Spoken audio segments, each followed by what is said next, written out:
Kelly Hill Ross, and thanks so much for tuning in to the show today. We're in a different location, but the Kelly Hill Ross show is always here, preserving our past, our present, and our future.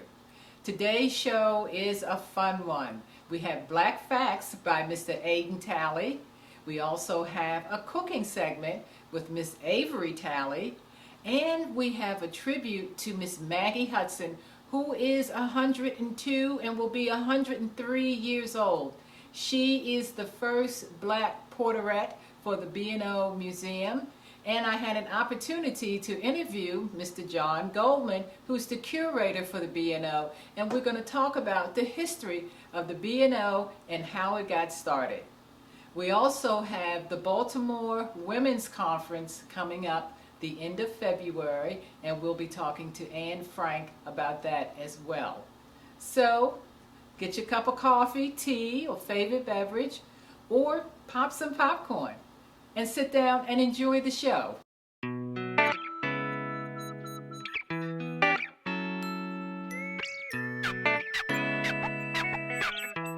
Hi, my name is Aiden Talley. And did you know that George R. Caruthers was born October 1st, 1939, and he's still alive today? He was a scientist, inventor, and a physicist. At the age of 10, he built his first telescope. One of his most well-known inventions was the ultraviolet camera, also known as a spectrograph. It was used in the 1972 Apollo 16 NASA spaceflight.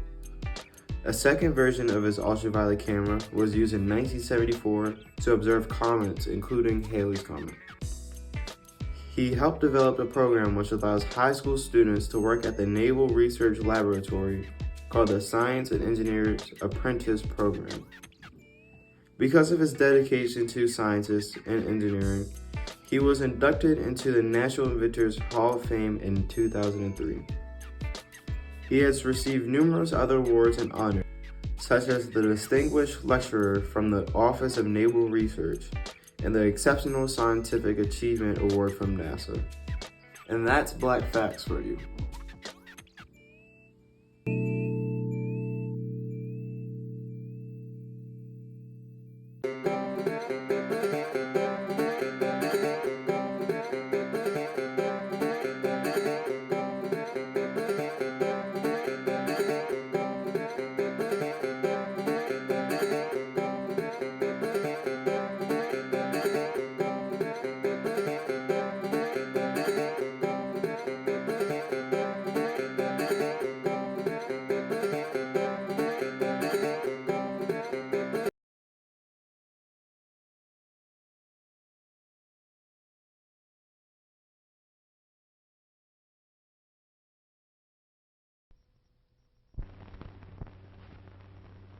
Up to this large railroad station come buses, taxis, and private cars, carrying people who are going to travel by passenger train. At the entrance to the station, the cars stop and the people get out. Thousands of people pass through here every day on their way to and from. Inside each window is a ticket seller. Each one who rides on the train must buy a ticket to the place where he is going. Money from tickets helps pay the cost of running the trains. Each passenger can take a trunk with him free, and the last of these is going into the baggage car. Into another car go the last bags of mail. Carrying mail also helps pay the cost of running the train. Inside the mail car, railway mail clerks put together papers and letters for each town or city. The conductor, Mr. Owens, is in charge of the train. All aboard! All aboard! He signals the engineer. The train must start exactly on time, and now Mr. Schroeder must go to work. Inside one of the coaches, Mr. Owens, the conductor, is already taking up tickets, making sure that each one has paid for his ride.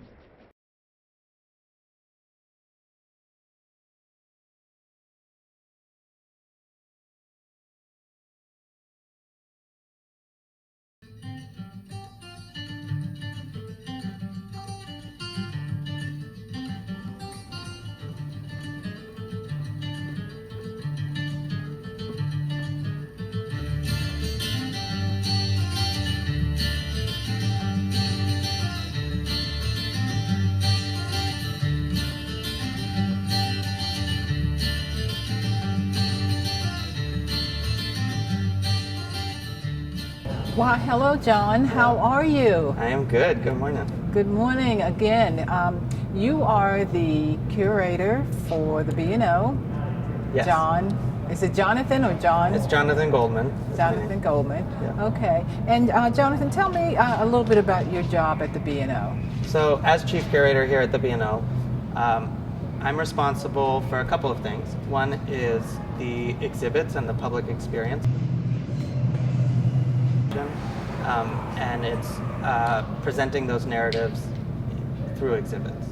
Another part of my job is collecting and preserving our collection of both locomotives and train cars, as well as railroading artifacts, paper documents that go back to 1827, photographs, our entire archives and object collection. Okay, that's wonderful. Now, I understand that the B&O has been named a historic landmark. Tell me a little bit about that. We have a few historic landmark designations here. To begin with, we're a national historic landmark, being the birthplace of American railroading. The B&O was the first railroad on the continent, on this hemisphere, founded in 1827. And it was right here on this site that the railroad began here in the United States. On top of that, this summer, we were accepted into the National Park Service's Underground Railroad Network to Freedom program. So we're a National Underground Railroad site as well. So that's a new designation for us that we're excited about. Wow. Well, Yeah. tell me, how did that come about? We heard that a freedom seeker named Henry Box Brown was believed to have come through our site. And so it popped on our radar, sort of. And during COVID, we spent about a year to a year and a half really diving into this research and looking for sources of if freedom seekers had come through our site, and if so, who were they? And so now, a year and a half later, we've found that 24 freedom seekers that we know about used the B&O on their journey to freedom, 8 of which came through our site here at the museum. Okay. Yeah. And also, you have someone who is at least 100 years old, 102, 102. that came through, that Yes. worked for the B&O. And tell me a little bit about that experience and who she is. Yeah, so Maggie Hudson is the oldest B&O employee to be still alive today. And in 1936, I believe, she began working as a porterette. She was the first African-American woman to become a porterette. And she worked for the B&O for about 36 years before retiring. And at that time, she would have served to help passengers in and off the trains, made sure their train ride, they were well taken care of, almost like a stewardess on an airplane. Okay. Yeah. So I understand that the B&O is now taking a new initiative to make the neighborhood more inclusive of what's going on in the B&O. Tell me a little bit about that. Sure. I mean, we are self-aware and are passionate about being a part of our community here in West Baltimore. We are one of the largest, at least geographically, institutions here in Southwest Baltimore. We have 40 acres right here beginning at Pratt Street. And we are trying to become not a community center, but a center of our community, as our director likes to say. And so beyond just looking at how are we interpreting history, what exhibits do we offer, it's also what are we offering our community. So we are trying to bring in more school groups. We started a farmer's market because it's a bit of a food desert in this neighborhood. We are working to try to have some training with like workforce development skills in the future. So we are really passionate about sort of opening the door more and becoming more of a resource for our community here. Oh, that is wonderful. So, you know, you sent me some pictures, and of those pictures, I was looking at the chefs and the cooks, and It's a twofold story, to be honest, because on the one hand, we're looking like after Jim Crow ended, and African Americans at that point historically hadn't been offered the same sort of jobs with the same sort of wages as white Americans. So the Pullman porters and porters of the time, especially as it started to unionize with like A. Philip Randolph's Brotherhood of Locomotive Porters, it was a moment where African Americans were getting paid more fairly for their work, and were able to enjoy new sort of mobility across the country and more respect in the workplace, I would say. And at the same time, they were also in positions of sort of hospitality and service, and were looked at as such. But when you contextualize the sort of 200-year history of African Americans on the railroad, it is a moment of growth and finally being paid fairly for their work. And particularly like Maggie Hudson, because she was unionized, was able to be paid equal to her male counterparts, which of course is another thread line in all this. Yeah. Okay. All right. Now let's, I'm gonna flip the script. The B&O, how did it actually get started? Tell me a little bit about the historical side of the B&O. So back in 1827, or in the 1820s, we'll say, all the major cities were trying to build a canal to get to the west of the country, which we think is now the Midwest, to bring resources to the coast, to the ports, and have trade.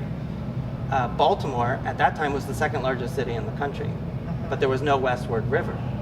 So the businessmen and government officials were concerned that Baltimore was going to lose out with all the canals being built.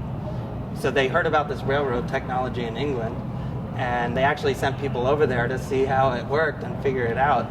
And they brought that knowledge back, and Baltimore City, the state of Maryland, and some wealthy businessmen, including Johns Hopkins, Patterson, some names we hear a lot about here in Baltimore, all came together to invest in this new technology and decided to build a railroad to go west. And so when they named it the Baltimore and Ohio, they were actually talking about the Ohio River, so that it could connect to that trade link that could then link all the way down to New Orleans, right, down the river. So that was the idea.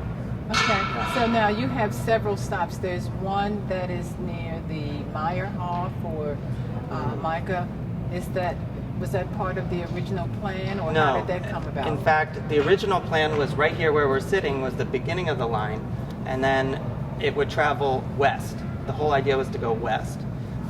So it actually followed the national road out towards Cumberland and out towards Chicago, that direction. But as railroads started growing and becoming more and more important, the B&O then expanded north towards New York and south to DC, and started making the rail connections that we think about today. And so they started outgrowing these train stations here in Baltimore because it was such a big city. So that became sort of like a second stop in Baltimore, just to add more connectivity in the city. So it was a little later. Okay. Yeah. Now, I understand you're going to be having a grand opening. You have a room that's going to be dedicated. Tell me about that. Sure. So, as I mentioned, we have the National Underground Railroad Network to Freedom designation, which is for our Mount Clair Station building. We have multiple buildings here on campus. That's the oldest surviving building we have. So it's a train station. You can see it from our parking lot when you enter. It was built in 1851, so prior to the Civil War. We have decided that we are going to convert that entire ground floor of that train station, so it's actually 3 rooms, into an Underground Railroad exhibit to open by this summer here at the B&O to recognize this history. Okay, and do you have any other plans in addition to that? I know you are under a whole new directorship within the last couple of years, so what's the future plan for the B&O? Well, the big plan is how can we present history that really shows what was the impact of American railroading on our society, culture, and economics. We want to shift the focus a bit from just the technological growth of the railroad, which is an important story that we tell well, into how did it affect people? How did it affect our lives? How did it shape the country that we are today and the people that we are today? So that includes telling new histories of all the different people that it impacted over the last 200 years. So that's really the big plan.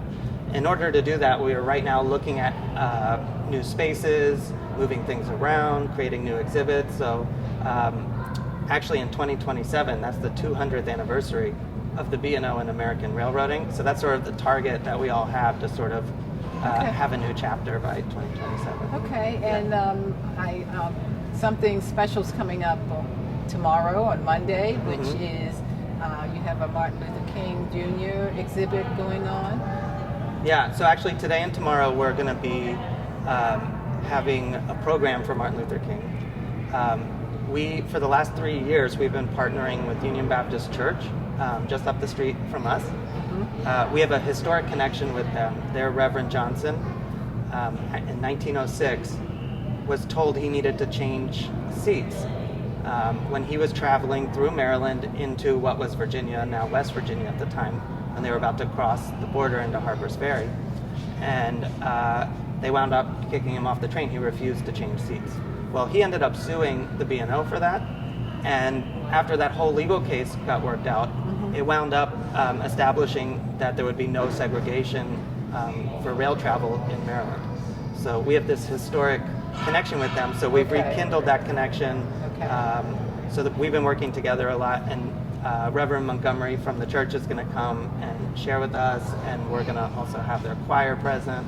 So that's usually how we like to celebrate. Yeah. All right. Well, John, thank you so much for sharing that information with me. We're excited about it, what you're doing with the community, and also connecting with the community, and also with Miss Maggie Hudson, who unfortunately couldn't be here today for the interview.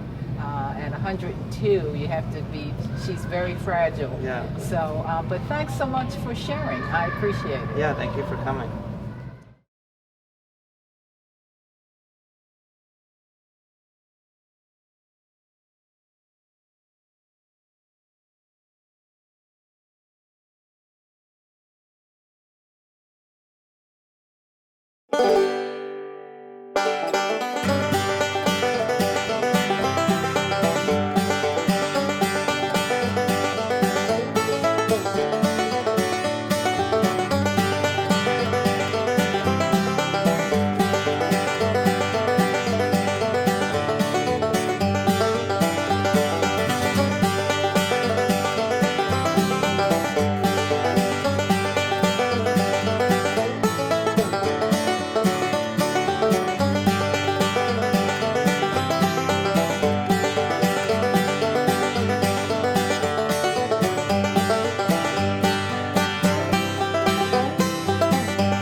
My official title or capacity in serving at the Baltimore Metropolitan Women's Business Center, aka the Balt Metro WBC, is the director at Morgan State University for the Women's Business Center.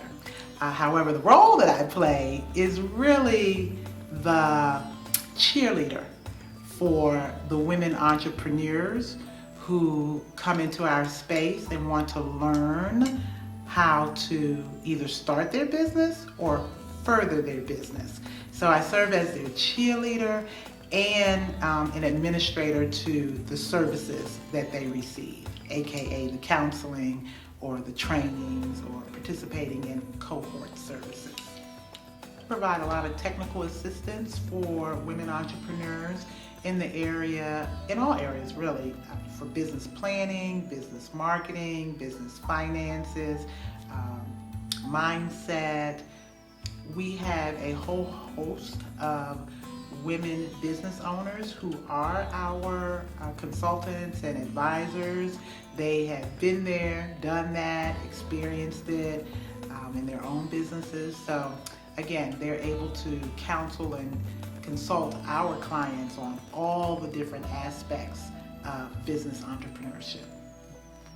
The Baltimore Metropolitan Women's Business Center's commitment to our community is to assist the women business owners in their survival, in thriving, in growing, to the point where they themselves can give back to the community. They themselves can become business owners who support various aspects of community activity, whether it be financially or just by support or participating on board, whatever it is. So our commitment is to the community to support them so that they in return at some point would be able to give back and support the community themselves.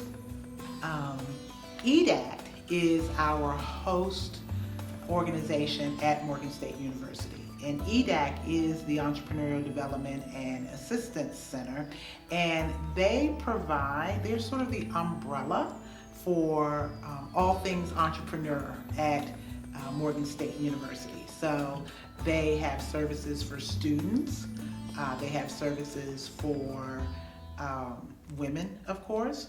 They have services for citizens that are re-entering into communities. They have services for women veterans. So as do we, but so EDAC is our host organization, and that's how we're connected. The role that the SBA, the Small Business Administration, serves or plays with the center is that they are our founders. They are, in part, our funders as well. SBA provides these types of resources across the country. So they, in part, with the Women's Office of Business Ownership, supports our endeavors. So the center in and of itself does not distribute funding. However, our host, in which we're connected to, does have a loan program through Truist for veteran women and women of color who are veterans and who also are doing business with government, right? So women can apply for those funding sources. We do currently have a program where we will pay for different accounting, marketing, and contract management types of consulting for our clients. So we don't per se, give funding, but we are funded by the SBA federal funds and other community sources. So we use those fundings to provide services. One of the things that we have planned for this coming year, 2022, is our women's conference, our annual women's conference. Now, we have it in February because there's so much activity for Women's Business Month in March. So we're getting ahead of the game and providing services. And so the theme this year is to refresh, to rejuvenate, and to help businesses reimagine their business activity around health and wealth. So we're excited about that. We have a number of sponsors and a number of really, really exciting speakers. To register for our upcoming conference or any of our events, you can go to our website at baltmetrowbc.org, which is Balt, B-A-L-T, Metro, M-E-T-R-O, WBC.org, and you can register for our upcoming conference, which is on the 24th and the 25th, or you can register to see an advisor or any of our other trainings and such that would be on our website. So excited to introduce one of the clients of the Baltimore Metropolitan Women's Business Center at Morgan State University, who not only is a client, she also is one of our resource partners and one of our subject matter experts and all of that. She's, I guess, what you call a triple threat. So Glenna is of Shimmy Sisters of Columbia, Maryland, is one of our clients, and I just love visiting her store. She actually has two stores, but yeah, I love visiting them, and so does my wallet. But anyway, without further ado, Glenna. Hey, asked me about how I started my business. It was a kind of an unusual kind of path. One day I was talking to a friend, and I was looking for something to do in the fitness arena. And so she was taking belly dance class. And she said, you should come and take a belly dance class with me. I said, no. I'm a plus size woman. That's not something that we do, having all that stuff shaking and moving. And she said, oh my gosh, it's going to be so fun and all that kind of stuff. And so I decided to take it. And I had a wonderful time, but it taught me to really appreciate my body a little bit more. And all the girls were oohing and ahhing because in the belly dance community, the juicier you are, the better the movements are. And so people were like, oh, you could really shimmy. That's really great. I thought, wow. So after a couple of months, we were going to do a recital. And the instructor said, everybody just wear something, some little nice outfit, and, we'll just make it eclectic. And so I immediately flew into a panic because what was I going to wear? I mean, I'm a plus size woman. Belly dance is not a traditional plus size activity. So I went to a conference that was supposed to be for belly dancers of color. And I thought, surely I'll find something here. So I walked around and I found absolutely nothing. And I was so discouraged because I had discovered this beautiful dance form, but then I felt like I wasn't welcome. I felt like I couldn't participate. But as I walked around, I saw all these other women, thick and juicy. I'm like, oh, she got a booty, she got a booty, I'm like, okay, so hey, what are they wearing? But they didn't have bags in their hands either. So I was like, there's something here. So I went ahead, I still couldn't find anything, but I kind of makeshifted an outfit and danced to the recital. But that set a seed in my mind. I said, if other women out there have discovered belly dance, have discovered a way to tap into their inner beauty and to build confidence, and they can't find something to wear, then maybe there's a business idea here. Because as we all know, if a woman doesn't feel good and thinks she looks cute, she's not going. Don't care if we're going to the inauguration or whatever. Your man is down in the living room and he has on a suit. Tell me, let's go. You're like, I don't have nothing to wear. What? You don't have anything to wear if you don't feel like it. And in belly dance, if you can't wear the gear, then you don't feel like you belong, and everybody else has got these cute little outfits on. So it started from there. I started to source different clothing and accessories for plus size women, and for years I became known as the go-to person in the plus size community for belly dance clothes. So I did that for a couple of years. I sent packages to Alaska and Australia and every place else it became known. Well, unfortunately for me, overseas found out that there was a market. So they started flooding the market with cheap belly dance clothing and stuff like that, and it really took a toll on me. Around that same time, I decided I wanted to have a brick and mortar. So I was tired of going to conventions and shows and things and setting up and breaking down and all of that. So I identified this location, and I opened up, the boutique by Shimmy Sisters. That's where the name came from. But because I couldn't just rely on just belly dance clothes. I expanded my offering.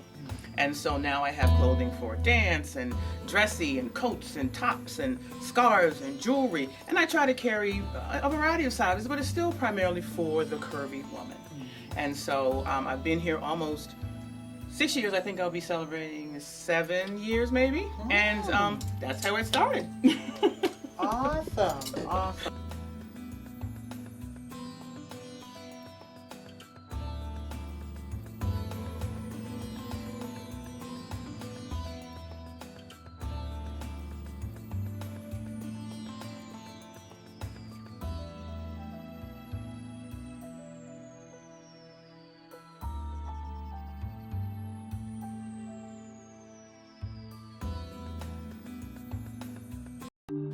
Why, hello. I hope you enjoyed the show.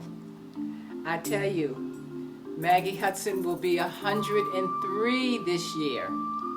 And just think, Avery Talley and her little cooking segment put on by TikTok and Black Facts.